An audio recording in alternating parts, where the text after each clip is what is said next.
오늘 하나님의 말씀은 사도행전 13장 11절의 말씀을 보겠습니다.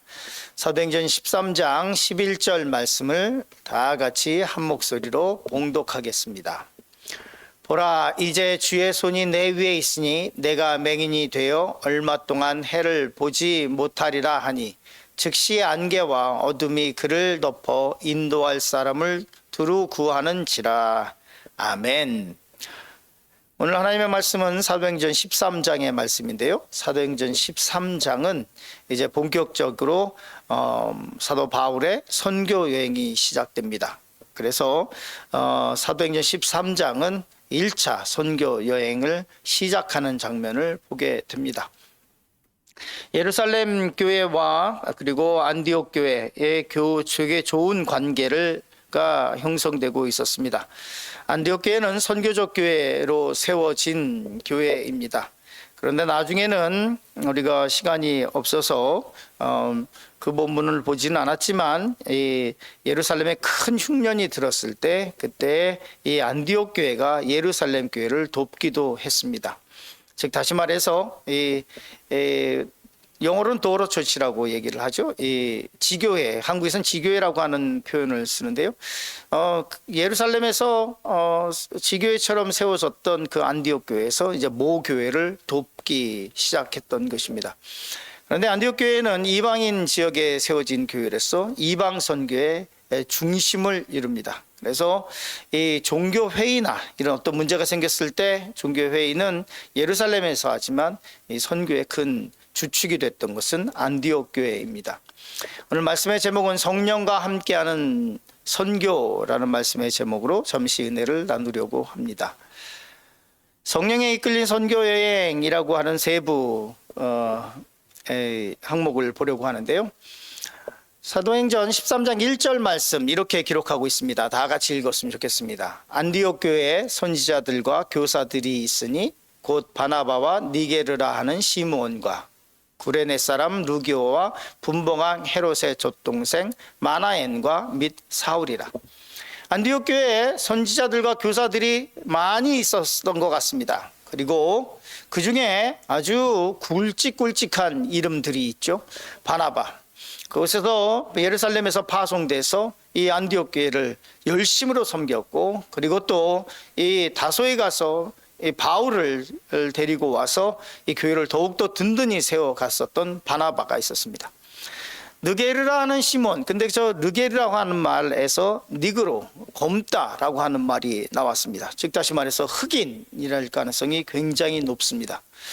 그리고 이 구레네 사람 루기오라고 되어 있는데, 구레네는 지금 아프리카의 리비아 지역입니다. 그러니까 이 아프리카 지역에서 멀리 안디옥까지 와 있던 사람입니다. 그래서 이 안디옥 교회에서는 정말로 흑인이 있었고, 그리고 유대인이 있었고, 헬라인이 있었습니다. 그리고 또 분봉왕 헤롯의 젖동생 마나엔이 있었다, 이렇게 말씀을 하고 있는데요. 분봉왕 헤롯의 젖동생, 그러니까 헤롯 왕의 바로 친동생이라고 보기에는 조금 어렵습니다.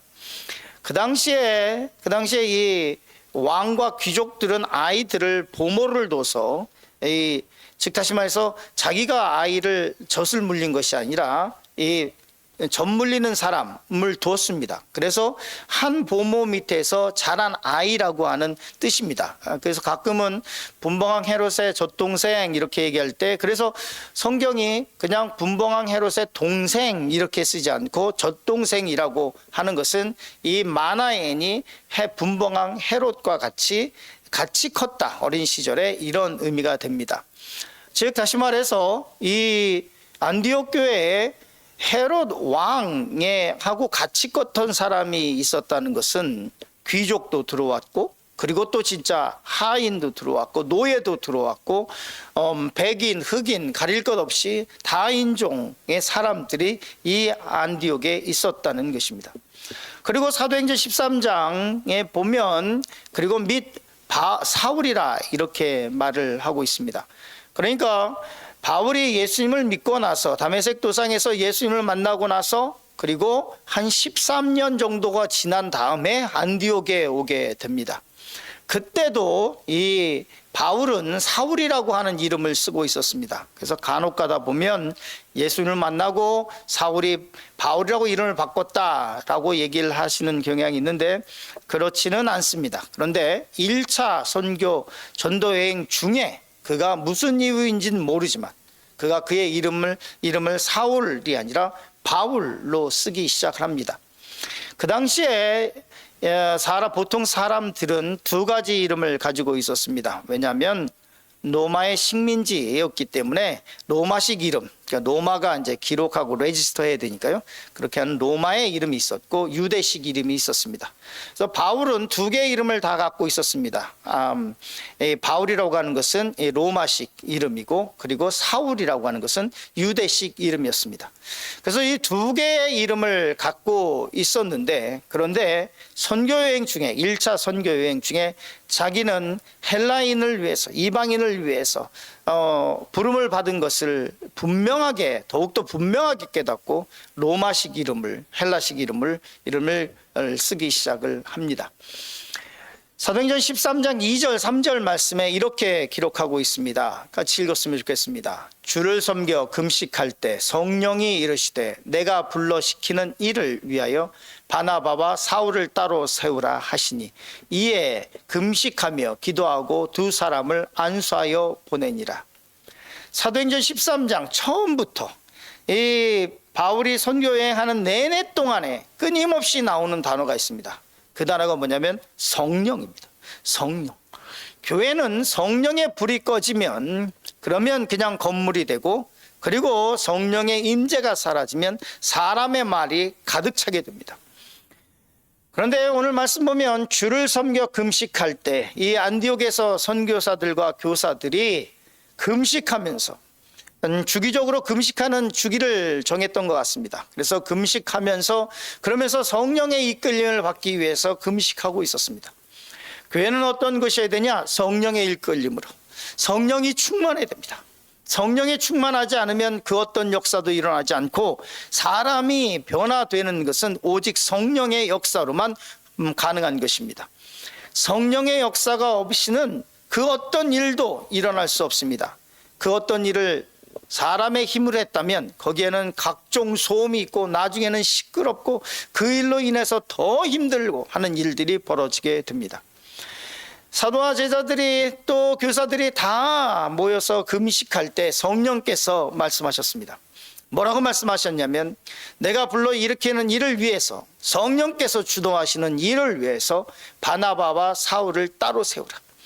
바나바와 사울을 이제 이 안디옥 교회에 두는 것이 아니라 따로 세워서 그래서 같이 금식하고 기도하고 두 사람에게 안수하며 보내니라. 안수해서 파송해서 보내는 것을 보게 됩니다. 우리 교회가 한국교회가 특별히 이 성경에 굉장히 열심을 내고 성경에 기록된 대로 하려고 합니다. 우리도 마찬가지죠. 선교사를 파송할 때는 반드시 안수를 하고 그리고 파송을 보냅니다. 그렇게 이 바울과 바나바가 이제 파송을 받게 됐습니다. 사도행전 13장 4절 5절 말씀 보면 이렇게 기록하고 있습니다. 두 사람이 또 말씀하죠. 성령의 보내심을 받아 실루기아에 내려가 거기서 배를 타고 구브로에 가서 살라미에 이르러 하나님의 말씀을 유대인의 여러 회당에서 전할세 요한을 수행원으로 두었더라. 이 말씀을 천천히 봐야 할 것 같습니다. 두 사람이 성령의 보내심을 받아서 이제 낯선 땅으로 이제 떠납니다. 그러나 첫 번째 가는 곳은 어디로 가냐면 이제 구브로에 가게 됩니다. 지도를 보게 되면 안디옥에서 구브로라고 하는 곳으로 가게 되는데요. 우리가 잘 아는 것처럼 구브로라고 하는 것은 바나바의 고향입니다. 그래서 첫 사이프러스라고 되어 있죠. 영어로는 사이프러스로 되어 있는데 이 첫 선교지가 어디냐면 바나바의 고향인 이 사이프러스, 키프로스, 지금의 구브로로 가게 됩니다. 거기서 복음을 증거하게 되는데 거기에 보면 이제 성령의 인글심 받아 실루기아가 어디냐면 안디옥에서 쭉 내려가다 보면 이 안디옥에서 내려가다 보면 터키에 있는 이 항구 도시, 거기서 배를 타고 그리고 구브로로 가게 됩니다. 구브로로 가서 살라미에 이르러 이제 구브로에 있는 살라미에라고 하는 곳에 가서 이제 하나님의 말씀을 전하기 시작합니다. 유대인 회당에 들어가서 거기서 말씀을 전하기 시작하는데 그때 요한을 수행원으로 두었습니다. 이 요한은 마가 요한입니다. 즉 마가 요한, 마가복음을 썼던 그 사람입니다. 그런데 우리가 너무나 잘 아는 것처럼 마가다락방 하죠. 거기에 120명의 문도가 사람들이 있었습니다. 그러니까 방이 되게 컸습니다. 120명이 들어갈 그런 방이면 굉장히 크죠. 저희 집에는 죽었다 깨어나도 120명이 못 들어옵니다. 그러니까 굉장히 부자였었던 것 같습니다. 그 마가 요한은 어머니의 소유로 되어 있는데 어머니 마리아가 아주 부유했었고 그리고 예루살렘에 큰 집을 가지고 있었던 부자였습니다. 이 부자 아들이 이 바나바와 그리고 바울을 쫓아서 선교 여행을 시작을 했습니다. 이 요한은 그러나 가다가 저 버가라고 하는 지역에서 다시 예루살렘으로 돌아오게 됩니다. 성경에 보면 사도행전 13장 13절에 바울과 및 동행하는 사람들이 바보에서 배를 타고 밤빌리아에 있는 버가에 이르니 요한은 그들에게서 떠나 예루살렘으로 돌아가고, 이 마가 요한이 부잣집 아들이 이 선교여행을 떠났는데 선교여행을 하니까 너무 힘들었던 것 같습니다. 그래서 중도에 포기해서 다시 예루살렘으로 돌아가게 됩니다. 왜냐하면 이 사도들은 이 말씀을 철저히 지켰기 때문에 그렇습니다. 마태복음 10장 10절에 이렇게 예수님께서 말씀하시죠. 너희 전대에 금이나 은이나 동을 가지지 말고 여행을 위하여 배낭이나 두벌 옷이나 신이나 지팡이를 가지지 말라. 이는 일꾼이 자기 먹을 것을 받는 것이 마땅함이라. 주님께서 제자들을 파송하실 때 뭐라고 말씀했냐면 너희는 너희를 위하여 또 여행을 위해서 배낭이나 두벌 옷이나 신이나 지팡이를 가지지 말라. 당연히 전대에 금이나 은이나 돈도 가지지 말라 이랬습니다. 그러니 선교여행을 갈 때 얼마나 힘들었겠습니까? 이 말씀에 따라서 금도 은도 없이 그리고 배낭이나 두벌 옷도 없이 그리고 두벌의 신이나 이런 것도 없이 지팡이를 가지고 그리고 떠났습니다. 성령의 이끌림으로 그냥 떠났습니다. 그런데 마가 요한이 부잣집의 아들로 살던 이 마가 요한이 이게 너무너무 힘들었던 거예요. 너무 힘들어. 그래서 다시 돌아오게 됐습니다.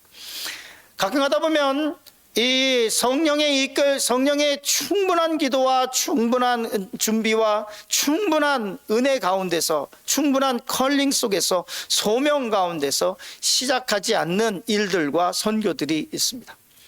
그러나 그러다 보면 이거 실패로 나오게 되죠. 그러나 이것은 실패로 끝나지 않았습니다. 마가가 돌아가서 그리고 나서 나중에 이제 1차, 2차 전도여행 할 때 바나바와 이 바울이 헤어지는 계기를 만들게 됩니다. 그러나 나중에 디모데후서 4장에 보면 바울은 이 마가 마지막 순간에 이 마가를 그리워하면서 마가를 올 때 디모데에게 올 때 마가를 데리고 오라고 합니다. 그 뒤에 보면 그래서 두 번째 말씀을 나누는 것은 영적 전쟁에 대해서 말씀을 나누려고 합니다. 바울과 바나바가 이제 선교를 시작을 했습니다. 언제나 그곳에는 영적인 전쟁이 있었습니다. 사도행전 13장 6절 7절 말씀 보면 온 섬 가운데 지나서 그 구브로 섬 온 섬을 지나면서 거기에서 이제 복음을 증거하기 시작했습니다. 그런데 그 구브로 섬 안에 바보라고 하는 지역이 있었는데 바보에 이르더니 바예수라 하는 유대인 거짓 선지자인 마술사를 만나게 됐습니다. 이 사람은 유대인이었습니다. 스스로 바예수라고 얘기를 했습니다. 그러니까 예수의 아들 뭐 이쯤 되는 얘기입니다. 그런데 이 사람이 거기에 총독이 한 명이 있었는데 서기오 바울이라고 하는 사람이 있었는데 이 사람과 함께 있으면서 그 사람을 계속해서 쇠뇌하기 시작을 했습니다. 서기오 바울이라고 하는 이 총독은 지혜 있는 사람, 성경에 뭐라고 말씀하고 있냐면 지혜 있는 사람이다. 바나바와 사울을 불러 하나님의 말씀을 듣고자 했습니다. 이 총독이 예수님의 말씀을 듣고 복음을 듣고 더 듣고 싶어서 바나바와 이 사울을 불러서 더 듣기 원했습니다. 그런데 이 마술사 엘루마는 이 이름을 번역하면 마술사라 그를 대적하여 총독으로 믿지 못하게 힘쓰니, 거기에 있었던 이 마술사라고 하는 이 사람이 복음을 듣지 못하게, 이 총독 바교가 복음을 듣지 못하도록 아주 열심을 다했습니다. 영적인 전쟁이 있었죠. 이런 일들은 지금도 일어나고 있습니다. 제가 목사님과 식사하다가 말씀을 잠시 나눴었는데요. 한국의 통일교 이제 교주가 여자죠. 그런데 뭐라고 자기를 얘기하냐면 뉴스에 난 얘기입니다. 수사팀이 통일교 이 사람 압수수색을 하고 이 사람 영장 집행을 하려고 했더니 뭐라고 얘기했냐면 나는 독생녀다. 독생자가 아니라 독생녀다. 지금 한학자라고 하는 이 통일교 이 여자가 독생녀다 이러면서, 거기에 제가 그러면 오래 넣고 싶지 않은데요. 거기서 보면 통일교 압수수색하고 이럴 때 거기서 젊은 청년들이 서서 거기서 기도하고 찬양을 하는데요. 찬송가를 불러요. 찬송가를. 거기서 하나님께 기도하고 있어요. 그런데 교주는 뭐라고 얘기했냐면 여자가 나는 독생자가 아니라 독생녀다. 그러고 있는 거예요.